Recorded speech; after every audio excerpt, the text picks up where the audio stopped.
I've been into urban exploration for years, and I've seen my fair share of creepy places, abandoned factories, old warehouses, even a shut-down theme park once. It's the thrill of stepping into a place no one's been for decades that keeps me coming back. The quiet, the stillness, it's addicting. But nothing had ever truly scared me before. At least not until I explored the old hospital just outside of town. The place had been shut down for almost 40 years. From what I gathered, it had been a small regional hospital, nothing fancy. The kind where the whole town probably went for a broken leg or the flu. Then, in the early 80s, they shut it down suddenly. I never found out why. There were rumors, of course. Some said there had been an outbreak, others whispered about budget cuts. I never really cared. All I knew was that the place had been sealed off, left to rot. That's what drew me to it. I had passed by it a couple of times just to scope out the area. I didn't want to risk getting caught breaking in, so I had to make sure there weren't any nosy neighbors or security around. After a few drive-bys, I felt pretty confident the place was abandoned and forgotten. No one cared about it anymore. One Saturday afternoon, I decided to go for it. It was a bright day, sunny and hot, the kind of weather that makes you feel like nothing could go wrong. I packed up my gear, just the essentials. A flashlight, my camera, and some snacks. I wasn't planning on being there too long, just enough time to take some pictures and poke around. The hospital sat back from the road, hidden behind overgrown bushes and trees. You wouldn't even notice it if you weren't looking for it. The main entrance was easy to get into, just a bit of plywood blocking the door. I pried it loose and slipped inside. The moment I stepped in, the temperature dropped. Not by a lot, but enough for me to notice. It wasn't anything unusual, though. Old buildings are always colder on the inside, especially ones like this where sunlight hasn't touched the floors in decades. The entrance hall was littered with debris, old papers, bits of furniture, some shattered glass. It was the kind of mess I expected. The walls were faded, yellowing with age, and there were patches of mold creeping along the ceiling.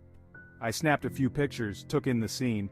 There wasn't much to see at first, but I had a feeling the deeper I went, the more interesting it would get.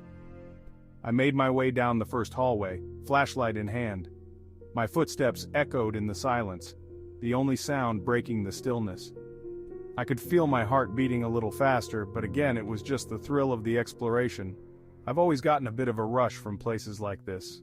About 10 minutes in, I noticed the first sign that something was off. I was in one of the side wings where the patient rooms used to be. The doors were hanging off their hinges, some of them barely hanging on at all. I stepped into one of the rooms to get a better look and found a note on the floor. It wasn't old or faded like the rest of the stuff in the building. It looked fresh, like someone had just written it. The paper was crisp, and the handwriting was messy, almost frantic. "I see you." That's all it said. I stood there for a second trying to figure out if someone else had been here recently. It didn't make sense. I hadn't seen any sign of anyone else. No fresh footprints, no noise. But the note was there, and it didn't look like it had been left decades ago. I shook it off. Maybe some other urban explorer had been here recently and left it behind to mess with whoever came next. It wasn't uncommon for people to do that, just as a joke. I took a picture of the note, shoved it in my pocket and kept going, but as I ventured further I found another note. This one was in the middle of a hallway, stuck to the wall with a piece of old tape. The message was the same tone as before, only a little more unsettling. "Get out." I felt a weird knot in my stomach this time. The first note I could brush off, but two? It was starting to feel less like a coincidence, and more like someone was watching me. I glanced around, shining my flashlight down the hall and into the rooms on either side, but there was no one. Just more debris, more peeling paint. I took a deep breath and kept moving, but the excitement of exploring was starting to fade. Now I was on edge, every sound catching my attention. I kept thinking I heard footsteps behind me, but when I turned around there was nothing there. Another few minutes passed and I found myself in the old operating wing. The air felt even colder here, like the building itself was pressing in on me. The walls were lined with old medical equipment, most of it rusted and broken beyond recognition. It was exactly the kind of place I had been hoping to explore, but now I just wanted to get out. As I turned the corner I saw the final note. It was stuck to the wall at the end of the hallway, written in the same frantic handwriting as before. But this one wasn't a warning. It wasn't a simple, "I see you" or "get out." It said, "You shouldn't have come." I froze. Something about that note was different. The others felt like they were playing with me, trying to scare me off. But this one felt like a promise. Like whoever wrote it wasn't trying to get me to leave. They were telling me it was already too late. And then I heard it. Footsteps. Slow, deliberate footsteps coming from behind me, echoing through the hallway. I spun around, shining my flashlight down the corridor, but I couldn't see anything. The sound was getting closer though, steady and unhurried. I panicked. Without thinking, I ducked into one of the old operating rooms, pressing myself into the corner behind an overturned table. My heart was pounding in my chest, my breath coming in short gasps. The footsteps stopped just outside the door. For a second, everything went quiet. I held my breath, straining to hear anything. But then there it was, the sound of slow, steady breathing, right behind me. I didn't even think. I jumped to my feet and bolted out of the room, running as fast as I could down the hallway. My flashlight bounced in my hand, the beam swinging wildly as I sprinted toward the exit. I didn't stop, didn't look back. I burst through the front door and into the sunlight, stumbling over the threshold and collapsing onto the overgrown grass outside. My heart was still racing, my mind reeling from what had just happened. I glanced back at the hospital, half expecting to see someone standing in the doorway, watching me. But there was no one. I didn't stick around to find out what the hell had been breathing behind me. I ran to my car, jumped in and sped off, not looking back once. I haven't gone urban exploring since. The notes, the footsteps, the breathing, it all felt too real. I know some people might think I'm crazy or that I imagined it all, but I know what I heard. I know what I felt. I've heard of other explorers talking about feeling watched, about sensing things in abandoned places, but I always thought they were just overthinking it. Now I'm not so sure. That hospital changed something for me. It's hard to explain, but ever since that day, I can't shake the feeling that I'm being watched. Even now, when I'm home safe, I catch myself looking over my shoulder, expecting to see someone there. I don't know who left those notes or why they were there, but I do know one thing. I shouldn't have gone in. A couple months back, I found this building on the edge of town. I didn't know much about it. There weren't any signs or anything to say what it used to be. From the outside, it looked like some kind of office building, but it was so run down and overgrown with weeds that it was hard to tell. It didn't seem like anyone had been there for years, maybe decades. The windows were all smashed in, the doors boarded up, and the paint was peeling off the walls. Perfect for exploring. I waited until a Saturday afternoon when I knew it'd be quiet. I didn't want anyone noticing me going in, just in case someone decided to call the cops or something. I parked a few blocks away, grabbed my backpack with a flashlight and a couple snacks, and made my way over. Getting inside wasn't hard. One of the back windows was already broken, so I just climbed through. Once I was in, the place was even creepier than I expected. The air was thick with dust, and the floor creaked with every step I took. It smelled musty, like it had been sealed off for a long time. Papers were scattered everywhere, old memos, invoices, stuff like that. Most of it was faded or too ripped up to make sense of, but I could tell this was definitely some kind of office back in the day. I started wandering around, just looking through the different rooms. Most of them were pretty empty, just desks and filing cabinets left behind. There wasn't much to see, honestly, but then I found this door at the end of a hallway, and something about it felt off. It was metal, heavy, and it had a big padlock on it. Of course, the lock was rusted and busted open, like someone had forced it years ago.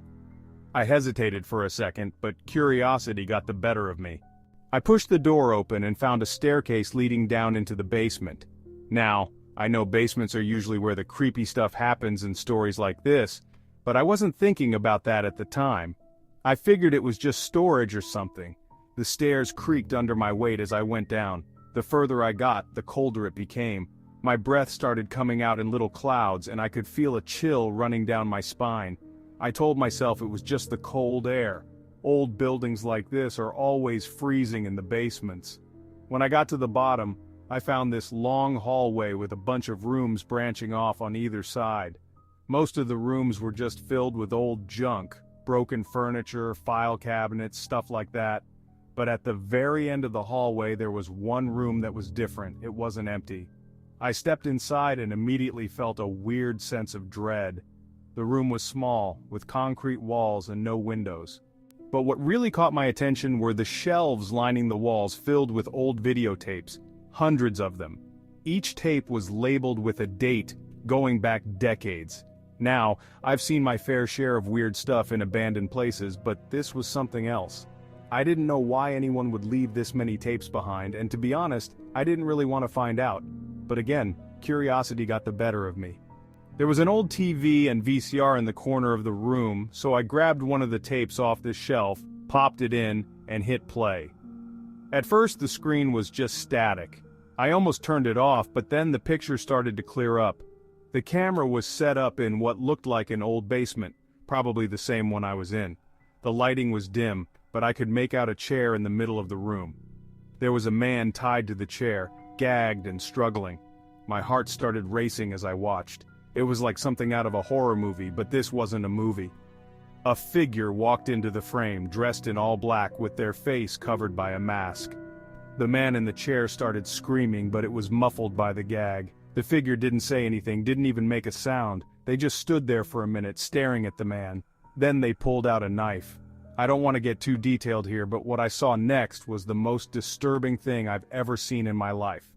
The figure started cutting into the man, slowly, methodically, while he screamed and struggled. The whole thing lasted about 10 minutes, but it felt like hours. By the time it was over, the man was dead, and the figure just walked off screen like it was nothing. I sat there, frozen in shock. I didn't know what to do. My mind was racing. Was this real? Had someone actually been killed down here? I looked around the room, feeling sick to my stomach. Suddenly the walls seemed to close in on me and the air felt too thick to breathe. I needed to get out of there, fast. I yanked the tape out of the VCR, shoved it back on the shelf and bolted out of the room. My heart was pounding in my chest as I ran back up the stairs, through the hallways and out the broken window I'd come in through. I didn't stop running until I reached my car. Even when I got home, I couldn't shake the feeling that someone had seen me down there, like I wasn't alone. I kept looking over my shoulder, expecting to see the masked figure from the video following me. I didn't sleep that night. Or the next night, for that matter. The thing is, I didn't tell anyone about what I saw. I mean, who would believe me? And even if they did, I'd probably get in trouble for trespassing or something. But the worst part is that I couldn't get the image of that tape out of my head. Every time I closed my eyes, I saw that man tied to the chair, and I heard his screams. A week later, I went back to the building. I don't know why, I guess I just needed to know if it was real or if my mind was playing tricks on me. I figured I'd grab one of the tapes and take it to the cops, let them deal with it. But when I got there, the building was different. The back window I'd climbed through was boarded up. There was fresh graffiti on the walls, and the weeds around the building had been cleared. It looked like someone had been there recently. My stomach dropped as I made my way around to the front. The door was wide open. I stepped inside, my heart racing. The air was still thick with dust, but something felt off. I made my way back to the basement door and slowly pushed it open. The stairs creaked just like before, but when I got to the bottom, I froze. The room with the videotapes was completely empty. The shelves were gone, the tapes were gone, even the TV and VCR were gone. It was like none of it had ever been there. My mind raced as I stood there in the doorway trying to make sense of it all. Had someone come and taken everything? Or had I imagined the whole thing? Before I could think about it anymore, I heard a noise behind me. Footsteps. Slow, deliberate footsteps coming from the hallway. My blood ran cold as I turned around. But there was no one there. I didn't stick around to find out who it was. I ran out of there as fast as I could, and I haven't been back since. But even now, months later, I can't shake the feeling that someone saw me down there. Every time I leave the house, I feel like I'm being watched. Every time I walk down the street, I feel eyes on me. I don't know who made those tapes or what they did with them, but I have a bad feeling that they know I found them. My friends and I are pretty into urban exploration. We're not professionals or anything, just a group of idiots who like the thrill of checking out abandoned places and filming it for YouTube. We've been to old hospitals, schools, and even a couple of rundown mansions. But nothing we'd ever done prepared us for what happened at this old factory on the outskirts of town. It was a random Friday night, and we were looking for something new to explore. My buddy Jake had heard about this old textile factory that shut down in the 90s. It was pretty far out, almost an hour's drive from the city, but we were bored and figured, why not? There were 5 of us that night: me, Jake, Matt, Chris, and Steve. We loaded up into Jake's beat-up SUV and headed out there. The drive was mostly quiet, just a long stretch of highway surrounded by trees. Jake had done some research and found out that the place had been abandoned after a fire in the 90s. It was supposedly a big deal at the time, but no one really talked about it anymore. We didn't think much of it, it just seemed like another cool, forgotten place to explore. When we pulled up, the factory looked massive, way bigger than I'd imagined. It was dark, the kind of dark where you can't see anything beyond the glow of your headlights. The factory stood in the middle of nowhere with no other buildings or signs of life around. The place had that typical abandoned look: broken windows, rusted metal, graffiti everywhere, but there was something about it that felt off. Maybe it was just the isolation, or maybe I was just psyching myself out, but it gave me a weird feeling from the start. We parked the car a little down the road to stay out of sight, grabbed our flashlights and cameras and headed in. The front gate was locked with a rusted chain, but Jake had brought bolt cutters because he's always prepared for this kind of stuff. He snapped the chain like it was nothing and we slipped inside. The main entrance to the factory was wide open, the door barely hanging on its hinges. The air inside was stale, like no one had breathed in it for years. Our footsteps echoed off the concrete floors and the sound made the place feel even bigger. The first few minutes were pretty standard for urban exploration. We walked through the main floor, which was filled with old machinery, most of it rusted beyond recognition. There were papers scattered everywhere, but they were too faded to read. Jake was narrating for the camera, talking about how the factory used to produce fabrics and how the fire supposedly destroyed half of it. Steve was cracking jokes, trying to lighten the mood, but I could tell he was a little on edge too. After about half an hour, we found the first weird thing. In one of the back rooms, there was this old mattress just lying on the floor. It was filthy, stained with God knows what. But what freaked us out was how out of place it seemed. The rest of the factory looked untouched for decades, but this mattress looked like it had been used recently. There were a couple of empty beer cans next to it and a pile of cigarette butts. Jake laughed it off, saying it was probably just squatters, but I wasn't so sure. The place was miles away from anything, and I hadn't seen any signs of people nearby. Still, we kept going. As we made our way deeper into the factory, we started finding more stuff that didn't make sense. In one of the side halls, there was a pair of boots sitting neatly against the wall. They weren't covered in dust like everything else, and they looked new. No one said anything at first, but I could tell we were all thinking the same thing. Someone had been here. Maybe they still were. By the time we reached the basement, we were all feeling uneasy. The stairs down were narrow and steep, and the air got colder the lower we went. I didn't like it down there. The basement was huge, just an empty concrete space with a couple of rusted pipes running along the ceiling. Our flashlights barely cut through the darkness and the walls seemed to close in around us. That's when we found it. In the far corner of the basement there was this pile of bones. At first we thought it was some kind of sick joke. Maybe someone had left animal bones to freak people out. But as we got closer we realized these weren't animal bones. They were too big, too human.